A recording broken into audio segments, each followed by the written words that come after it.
भावनाओं को पीछे धकेलकर दिमाग को जगाते हैं। आओ देश में औरतों को जीने का हक दिलाते हैं। जिन्हें लगता है आज़ादी की वर्षगांठ मनाई है हमने, उन्हें देश की आधी आबादी के दर्द से अवगत कराते हैं। हर रोज दिन भर यहाँ वहाँ जगह जगह घर में और बाहर कभी रेप का शिकार होते हैं, कभी यौन हिंसा की पीड़ा पाते हैं। अपराध की तारीख बदल जाती है मगर तस्वीर नहीं बदलती। बेशक हर साल 8 मार्च को विश्व महिला दिवस मनाया जाता है। हर वर्ष एक संकल्प लिया जाता है कि महिलाओं को अत्याचारों से मुक्ति दिलाई जाएगी, अत्याचारों का खात्मा किया जाएगा, उनकी सुरक्षा के बड़े बड़े दावे किए जाते हैं, मगर धरातल पर सच्चाई की बेहद खौफनाक तस्वीरें हैं। खबरों की इन हेडलाइन पर एक बार नजर घुमाओगे तो पता चलेगा कैसे सभ्य समाज में हम रह रहे हैं। हर रोज खबरों में जगह बदल जाती है, हेडलाइन बदल जाती है, दिन बदल जाते हैं, यहाँ तक कि कानून भी बदला, लेकिन हालात नहीं बदले। रेप के मामलों में फांसी की सजा का प्रावधान होने के बावजूद 24 साल में 5 दुष्कर्मियों को ही फांसी की सजा मिली है। भारत में हर घंटे 3 महिलाएं रेप का शिकार होती है, यानी हर 20 मिनट में एक रेप।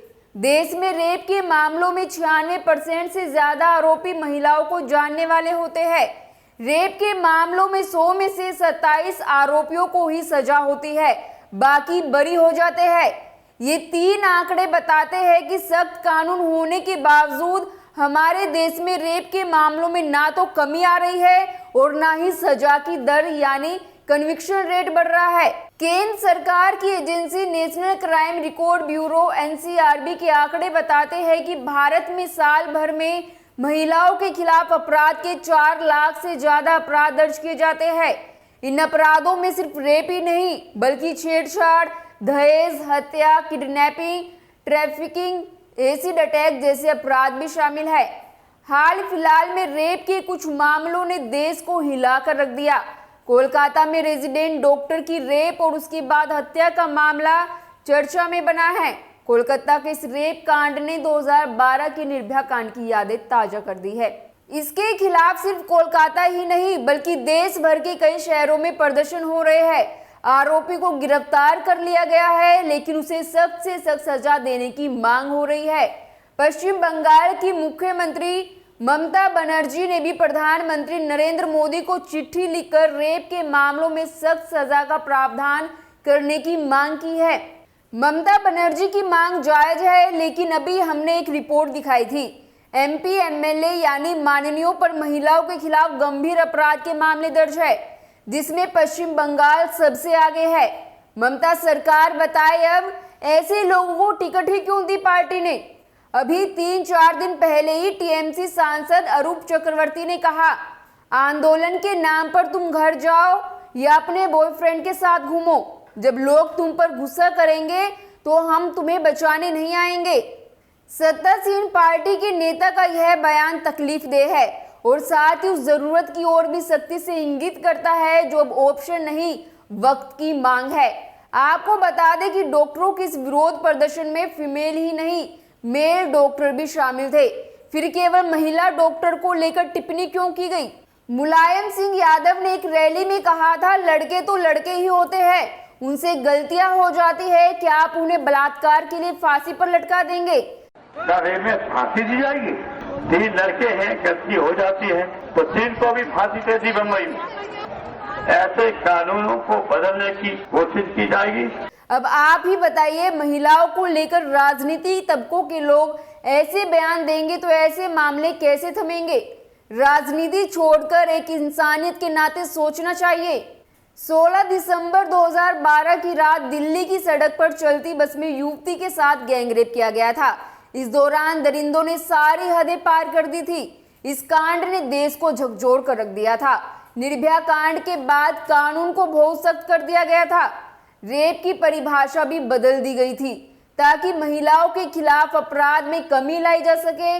पहले जबरदस्ती या असहमति से बनाए गए संबंधों को ही रेप के दायरे में लाया जाता था, लेकिन बाद में 2013 में कानून में संशोधन कर इसका दायरा बढ़ाया गया।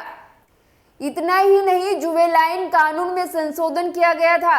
इसके बाद अगर कोई 16 साल या 18 साल से कम उम्र का कोई किशोर जघन्य अपराध करता है तो उसके साथ व्यसक की तरह बर्ताव किया जाएगा। ये संशोधन इसलिए हुआ था क्योंकि निर्भया के 6 दोषियों में से एक नाबालिग था और 3 साल में ही रिहा हो गया था। इसके अलावा रेप के मामलों में मौत की सजा का भी प्रावधान भी किया गया था। इसके बाद अगर रेप के बाद पीड़िता की मौत हो जाती है या फिर वो कोमा जैसी हालात में पहुंच जाती है तो दोषियों को फांसी की सजा भी दी जा सकती है। हालांकि इन सब के बावजूद सुधार नहीं हुआ।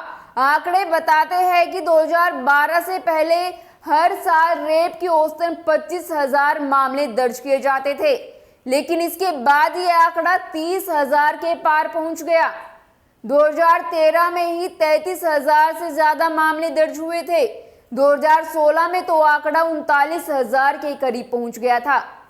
महिलाओं के खिलाफ अपराध के आंकड़े डराने वाले हैं। 2012 में महिलाओं के खिलाफ अपराध के 2.44 लाख मामले दर्ज किए गए थे, जबकि 2022 में 4.45 लाख से ज्यादा मामले दर्ज हुए, यानी हर दिन 1200 से ज्यादा मामले। वहीं रेप के मामलों में भी बढ़ोतरी हुई। एनसीआरपी की रिपोर्ट के मुताबिक 2012 में रेप के 24,923 मामले दर्ज हुए थे, यानी हर दिन औसतन 68 मामले, जबकि 2022 में 31,516 मामले दर्ज किए गए थे। इस हिसाब से हर दिन औसतन 46 मामले दर्ज किए गए, यानी हर घंटे 3 और हर 20 मिनट में एक महिला रेप का शिकार हुई। अगर राज्यों की बात की जाए तो रेप के सबसे ज्यादा मामले राजस्थान में सामने आते हैं। 2022 में राजस्थान में रेप के 5,399 मामले दर्ज किए गए थे। दूसरे नंबर पर 3,690 मामलों के साथ उत्तर प्रदेश दूसरे नंबर पर था। बलात्कार के ज्यादा मामलों में जो आरोपी होता है वो पीड़िता की जान पहचान वाला ही होता है। आंकड़े बताते हैं कि रेप के 96% से ज्यादा मामलों में पहचान वाला ही आरोपी निकलता है।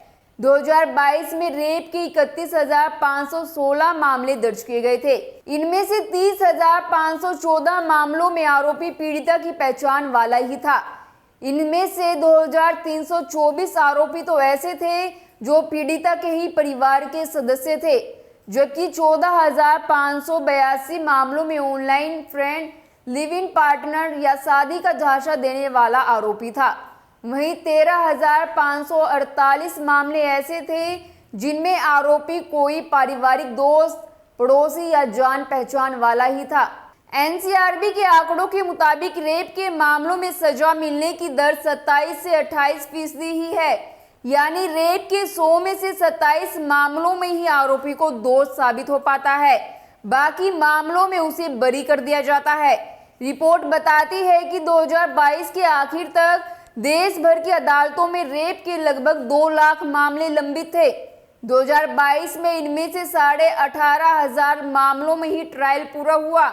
जिन मामलों में ट्रायल पूरा हुआ उनमें से करीब 5,000 मामलों में ही दोषी को सजा दी गई, जबकि 12,000 से ज्यादा मामलों में आरोपी को बरी कर दिया गया। भारत से अलग ब्रिटेन में रेप के मामलों में सजा मिलने की दर 60% से ज्यादा है। कनाडा में भी रेप के मामलों में कन्विक्शन रेट 40% से ज्यादा है। इतना ही नहीं, रेप के मामलों में फांसी की सजा का प्रावधान होने के बावजूद 24 साल में 5 दुष्कर्मियों को ही फांसी की सजा मिली है। 2004 में धनंजय चटर्जी को 1990 के बलात्कार के मामले में फांसी दी गई थी, जबकि मार्च 2020 में निर्भया के 4 दोषियों मुकेश, विनय, पवन और अक्षय को तिहाड़ जेल में फांसी दी गई थी। 2 महीने पहले नए आपराधिक कानूनों को लागू किया गया है। इसके बाद आईपीसी की जगह भारतीय न्याय संहिता BNS ने ले ली।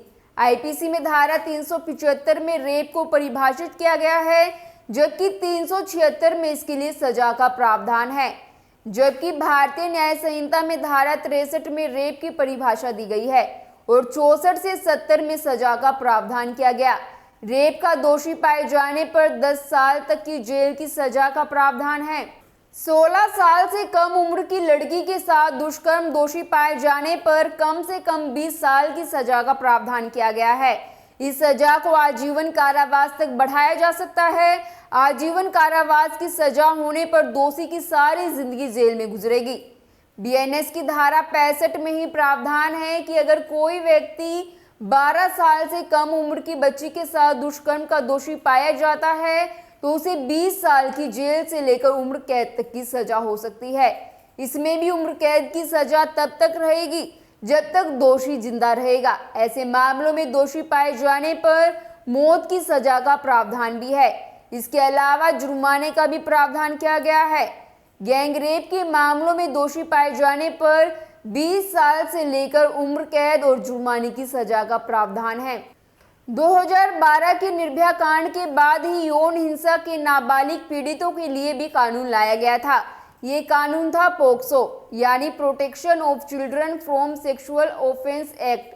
इस कानून को 2012 में लाया गया था। ये बच्चों के खिलाफ होने वाले यौन शोषण को अपराध बनाता है। ये कानून 18 साल से कम उम्र के लड़के और लड़कियों दोनों पर लागू होता है। इसका मकसद बच्चों को यौन उत्पीड़न और अश्लीलता से जुड़े अपराधों से बचाना है। इस पोक्सो कानून में पहले मौत की सजा नहीं थी, लेकिन 2019 में इसमें संशोधन कर मौत की सजा का भी प्रावधान कर दिया गया। इस कानून के तहत उम्र कैद की सजा मिली है तो दोषी को जीवन भर जेल में ही बिताने होंगे। एनसीआरबी की रिपोर्ट बताती है कि 2021 में पोक्सो एक्ट के तहत देश भर में करीब 54,000 मामले दर्ज किए गए थे, जबकि इससे पहले 2020 में 47,000 मामले दर्ज हुए थे। 2017 से 2021 के बीच 5 साल में पोक्सो एक्ट के तहत 2.20 लाख से ज्यादा मामले दर्ज हुए। हालांकि पोक्सो एक्ट में कन्विक्शन रेट काफी कम है। आंकड़े बताते हैं कि 5 साल में 61,117 आरोपियों का ट्रायल कंप्लीट हुआ, जिनमें से 21,070 यानी करीब 35% को ही सजा मिली। बाकी 37,383 को बरी कर दिया गया। छेड़छाड़, यौन हिंसा, बलात्कार, महिलाओं के साथ होने वाली जेंडर आधारित बदसलूकियों से निपटने के 2 तरीके हैं। पहला, अपराध हो चुका हो तो उसकी सजा के लिए बनाए गए कानून को पूरी ईमानदारी से बिना राजनीति के लागू कर दिया जाए। दूसरा, अपराध को होने से रोकने के लिए यथासंभव उपाय बनाए जाए और उन्हें देश भर में जमीनी स्तर पर लागू किया जाए। जो लागू करने के लिए रिस्पॉन्सिबल है उनकी जवाबदेही तय की जाए। खैर, आपकी इस पर क्या राय है हमें कमेंट कर जरूर बताएं और बाकी खबरों के लिए देखते रहिए जनता की आवाज। इस वीडियो को लाइक करें, शेयर करें और अगर पहली बार जनता की आवाज न्यूज चैनल को देख रहे हैं तो चैनल को सब्सक्राइब भी करें और घंटी जरूर बजाएं, चैनल की भी और सरकार की भी। आज के नेशनल मीडिया के मुकाबले में जनता का साथ दीजिए और उसकी ताकत बनिए, जनता की आवाज बनिए और हो सके तो इसके लिए चैनल को ज्वाइन भी करें।